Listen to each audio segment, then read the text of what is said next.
അനുഗ്രഹത്തോടെ ഇപ്പോൾ യഹോവായേ, മനസ്സലിവുടയ മഹോന്നത പരനെ വന്ദനം നിനക്കാമേ. മനസ്സലിവുടയ മഹോന്നത പരനെ വന്ദനം നിനക്കാമേ.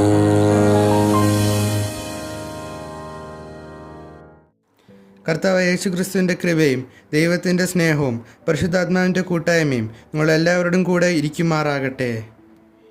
ആമേൻ. പാസ്റ്ററെ, പ്രൈസ് ലോർഡ്. ഞാനൊരു കാര്യം പറയാൻ വന്നതാ. കഴിഞ്ഞ ആഴ്ചത്തെ വചന കേൾവി ഞങ്ങൾക്ക് വളരെ അനുഗ്രഹമായിരുന്നു. ആ കല്ലറ കുഴിയിലെ സ്ഥലം വിൽക്കാൻ പാസ്റ്റർ പ്രാർത്ഥിച്ചതിന് മറുപടി ലഭിച്ചു. ആ സ്ഥലം വിറ്റു അതിൻ്റെ മുഴുവൻ തുകയും ഞങ്ങൾ കൊണ്ടുവന്നിട്ടുണ്ട്. ഇത് വാങ്ങിച്ച് പാസ്റ്റർ ഞങ്ങളെ അനുഗ്രഹിച്ച് പ്രാർത്ഥിക്കണം. സ്നേഹനായ ഞങ്ങളുടെ സ്വർഗീയ പിതാവേ, ഈ കുടുംബത്തെ ദൈവം അനുഗ്രഹിക്കണമേ. ഇവർ നൽകിയ നന്മയ്ക്കായി നന്ദി പറയുന്നു. ഇവരുടെ തലമുറകളെ അനുഗ്രഹിക്കണമേ. യേശുവിൻ നാമത്തിൽ തന്നെ ആമേൻ.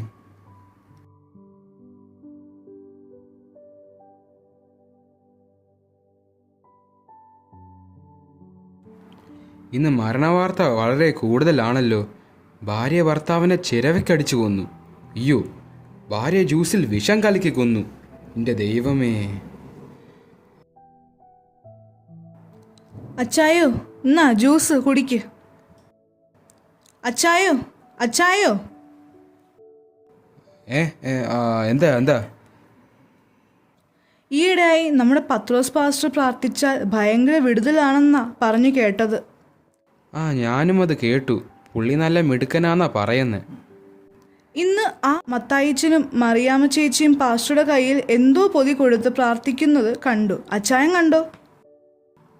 ഞാനും കണ്ടു ഒരു പൊതിക്കെട്ടുമായി പോകുന്നത്. പക്ഷെ കാര്യം എന്തോന്ന് പിടികിട്ടിയില്ല. നീ ഒരു കാര്യം ചെയ്, ആ സാറാമ്മ ചേച്ചി ഒന്ന് വിളിച്ച് ചോദിക്ക്. അപ്പോൾ കാര്യം അറിയാലോ. പിന്നെ കഴിഞ്ഞ മാസത്തെ ബില്ലിൻ്റെ കാര്യം ഓർമ്മ വേണം വിളിക്കുമ്പോൾ. ശരി, ഞാനൊന്ന് വിളിച്ചു നോക്കട്ടെ. ഹലോ ചേച്ചിയെ, എന്തൊക്കെയുണ്ട് വിശേഷം? കുഞ്ഞുങ്ങളൊക്കെ സുഖമായിട്ടിരിക്കുന്നോ? സുഖമായിരിക്കുന്നടി. അവിടെ എന്തൊക്കെയുണ്ട് വിശേഷം? നിന്റെ കണ്ണുകടിയൊക്കെ മാറിയോ? പ്രത്യേകിച്ച് വിശേഷമൊന്നുമില്ലടി. കണ്ണുകടിയല്ല, കണ്ണിൻ്റെ പോളയ്ക്കൊരു കുരു വന്നതാ, അതൊക്കെ മാറി. പിന്നെ ഞാനൊരു കാര്യം ചോദിക്കാനാണ് വിളിച്ചത്.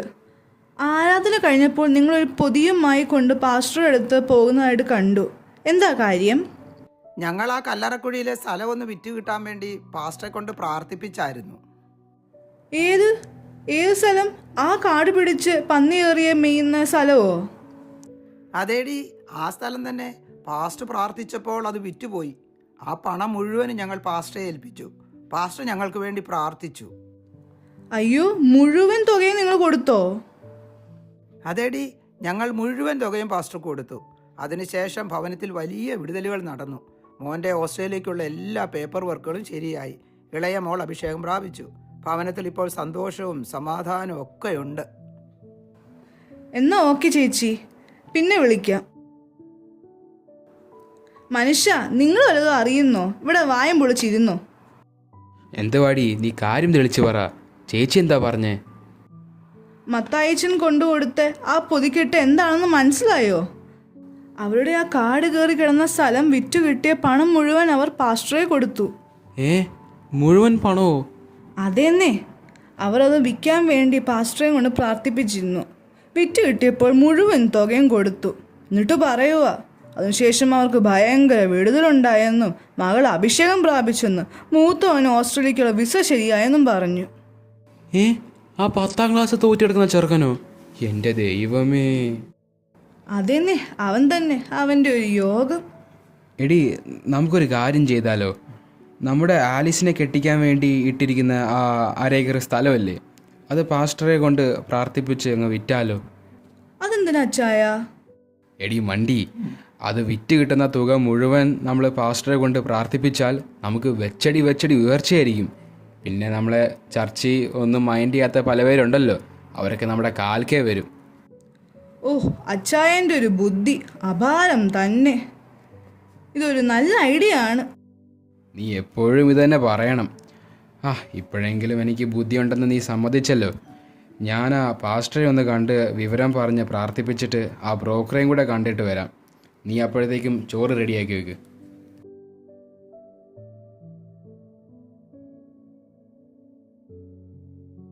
ചില ആഴ്ചകൾക്ക് ശേഷം സ്ഥലം വിറ്റ് കിട്ടിയ തുകയുമായി ചർച്ചിലേക്ക് പോകാൻ ഒരുങ്ങുന്ന അനന്യാസും കുടുംബവും. എടിയ ബൈബിൾ എന്തിയടി? പപ്പ, കഴിഞ്ഞ ആഴ്ച പ്രാർത്ഥന കഴിഞ്ഞിട്ട് എവിടെ ബൈബിൾ കൊണ്ടുവച്ചത്? ഇതിങ്ങനെ സ്ഥിരം പരിപാടിയാണ്. ഞായറാഴ്ച കഴിഞ്ഞ ഒരു തപ്പല്. എടി എൻ്റെ ആ സ്ഥലം വിറ്റ് കിട്ടിയ ക്യാഷിൻ്റെ ബാഗ് എന്തി? നോക്കട്ടെ, കെട്ടുവല്ലം പൊട്ടിച്ചിട്ടുണ്ടോന്നൊന്ന്. ഇനി എനിക്കത്ര നല്ല വിശ്വാസമില്ല. ഓ, എന്നാ നിങ്ങളുടെ ബാഗ് ഞാൻ വല്ലതും എടുത്തോ നോക്ക്. അച്ചായോ, ഇത്രയും വലിയ തുക കൊടുക്കണോ? പപ്പ എനിക്കൊരു ഐഫോൺ മേടിച്ചു തരുമോ? എത്ര നാളായി ഞാൻ ഈ പഴയ ഫോൺ കൊണ്ട് നടക്കുന്നത്. എനിക്ക് നാണംകേടാ പപ്പ. ശരിയല്ലേ അച്ചായ, അവൾ എത്ര നാളായി ആ പഴയ ഫോണും കൊണ്ട് നടക്കുന്നു. നമുക്കൊരു മോളല്ലേ ഉള്ളൂ. അവളുടെ ആശ നമ്മളല്ലാതെ ആരെ സാധിച്ചു കൊടുക്കാനാ? നിർബന്ധമാണെങ്കിൽ അങ്ങനെ ആവട്ടെ. അച്ചായോ, എത്ര നാളായി നമ്മൾ ആ ചക്കട വണ്ടിയിൽ പോകുന്നു. ഒരു നല്ല കാറെങ്കിലും വേണ്ടേ? എടി അത് അച്ചായോ, ആ ഓടംകുലി സ്കൂട്ടറിൽ വന്ന ആ കറിയാച്ചൻ വരെ ഇപ്പോൾ 10 ലക്ഷത്തിൻ്റെ കാറിലാണ് സഞ്ചാരം. നമുക്ക് കൂടുതലൊന്നും വേണ്ട, ഒരു 15 ലക്ഷത്തിൻ്റെ മതി. അത് ശരിയാ. അവൻ വന്നിട്ട് ചർച്ചിൻ്റെ ഫ്രണ്ടിൽ കാറ് പാർക്ക് ചെയ്തിട്ട് എന്നെ ഒരു നോട്ടമുണ്ട്. എടി, പക്ഷെ നമ്മളിൻ്റെ അകത്ത് രൂപ മാറ്റിയാൽ പിന്നെ കുറച്ചല്ലേ കാണത്തുള്ളൂ. അങ്ങേർക്ക് പ്രാർത്ഥിക്കാൻ വല്ലതും കനത്തി വേണ്ടേ? ഓ, അതൊക്കെ സാരമില്ല അച്ചായ. 2-3 പത്രം കൊണ്ട് നന്നായി പൊതിഞ്ഞ് കെട്ടിയാൽ മതി. എടി കൊച്ചേ, കാറ് വാങ്ങാനും ഫോൺ വാങ്ങാനുള്ള പൈസ എൻ്റെ അകത്തുണ്ട്. സൂക്ഷിച്ചു വെക്കണം. കള്ളന്മാരുടെ ശല്യമുള്ള സമയമാണ്. നീ ഇന്ന് ചർച്ചിൽ വരണ്ട. ശരി പപ്പ, ഞാൻ നോക്കിക്കോളാം.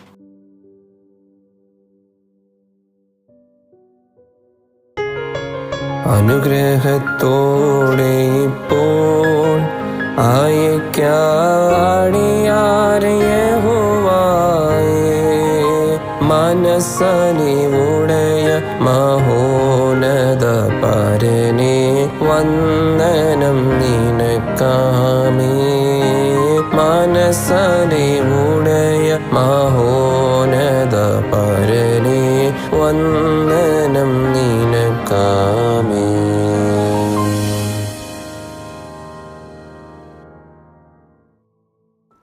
കർത്താവ് യേശുക്രിസ്തുവിൻ്റെ കൃപയും ദൈവത്തിൻ്റെ സ്നേഹവും പരിശുദ്ധാത്മാവിൻ്റെ കൂട്ടായ്മയും നിങ്ങളെല്ലാവരോടും കൂടെ ഇരിക്കുമാറാകട്ടെ. ആമേൻ.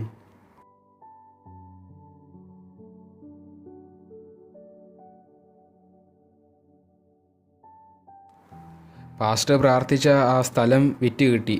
അതിൻ്റെ പണമാണിത്. നമ്മളെ അനുഗ്രഹിച്ച് പ്രാർത്ഥിക്കണം. ഇത്രയ്ക്കാണോ സ്ഥലം വിറ്റത്? അതെ. സർവശക്തനായ ദൈവമേ, ഈ കുടുംബത്തെ അനുഗ്രഹിക്കണമേ, തലമുറയെ അനുഗ്രഹിക്കണമേ. ഇവർ നൽകിയ നന്മയ്ക്കായി ദൈവത്തെ സ്തുതിക്കുന്നു. ഏറിയ പ്രതിഫലം നൽകണമേ. യേശുവിൻ നാമത്തിൽ തന്നെ. ആമേൻ.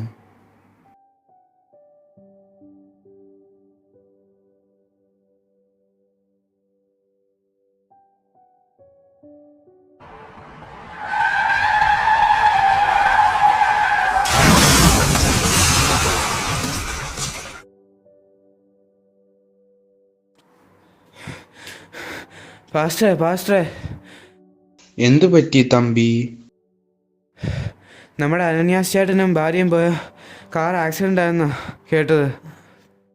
സീരിയസ് ആണെന്നാ കേട്ടത്. അയ്യോ, എൻ്റെ ദൈവമേ.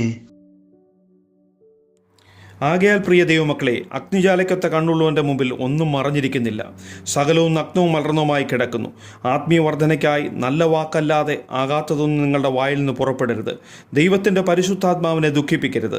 അവനാലല്ലോ നിങ്ങളുടെ വീണ്ടെടുപ്പ് നാളിനായി മുദ്രയിട്ടിരിക്കുന്നത്. അതുകൊണ്ട് പരിശുദ്ധാത്മാവിനോട് വ്യാജം കാണിക്കാതെയും മാനുഷ്യപ്രീതിക്ക് വേണ്ടി പ്രവർത്തിക്കാതെയും ദൈവാലോചനയ്ക്ക് കീഴ്പ്പെട്ട് കർത്താവ് നമ്മോട് കൽപ്പിച്ചത് പൂർണ്ണ മനസ്സോടെ ചെയ്യുവാൻ ദൈവം നമ്മെ ഓരോരുത്തരെയും സഹായിക്കട്ടെ എന്ന് ആഹ്വാനം ചെയ്തുകൊണ്ട് ഈ സ്കിറ്റ് ഇവിടെ വിരാമം കുറിക്കുന്നു.